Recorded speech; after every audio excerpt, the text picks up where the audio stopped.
Assalamualaikum warahmatullahi wabarakatuh. Ini adalah hasil wawancara untuk memenuhi tugas pendidikan seksual anak usia dini. Perkenalkan, nama saya Anissa Fauzia Nur Hasanah, NIM 2418010, kelas PAUD A. Di sini saya mewawancarai narasumber yang bernama Ibu Rostika, yang memiliki anak usia dini yang bernama Raden, umur 5 tahun. Pertanyaannya yang pertama, menurut Ibu, apa sih pentingnya pendidikan seksual anak usia dini?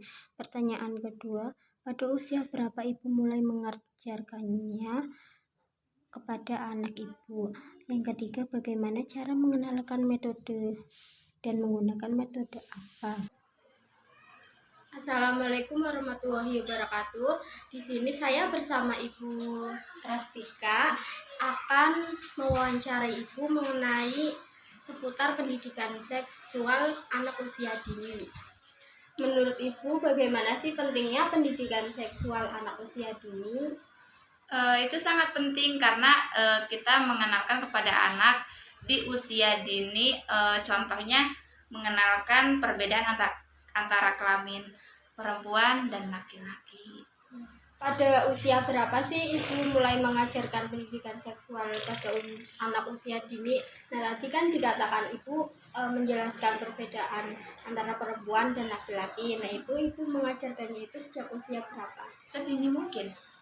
Sedini mungkin. Iya. Nah, sekarang mengenalkan tadi perbedaan antara laki-laki dan perempuan itu biasanya seperti apa? Apakah menggunakan metode bercerita atau gambar atau yang lainnya, Bu? Kalau aku sih karena 24 jamnya bersama anak, jadi mengenalkannya melalui cerita kayak gitunya, sharing-sharing setiap hari seperti itu. Dan mungkin lewat gambar, misalkan kayak ada majalah gitu mengenalkan perbedaan ini perempuan itu ciri-cirinya seperti ini, misalkan perempuan berambut panjang, terus pakai rok seperti itu.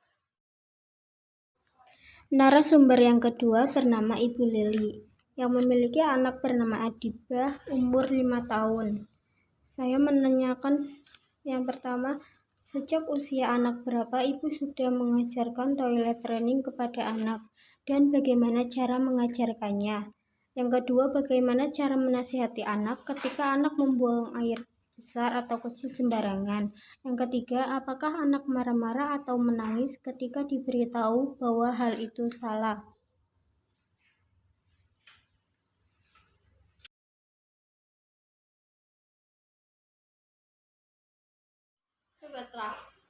Sejak usia berapa sih Ibu mulai mengajarkan anak tentang toilet training? Saya mengajarkannya sejak sedini mungkin, Mbak. Soalnya kan itu sangat penting. Jadi setiap kali dia kayak mau pipis, dia nggak boleh pipis sembarangan. Terus kita ajarkan selalu ke kamar mandi. Bagaimana sih cara Ibu menasehati anak ketika misalnya anak Ibu itu BAB-nya itu sembarangan, itu bagaimana caranya, Bu? Ini ya dinasehatin aja sih, Mbak, dinasehatin supaya dia pipis pada tempatnya gitu aja.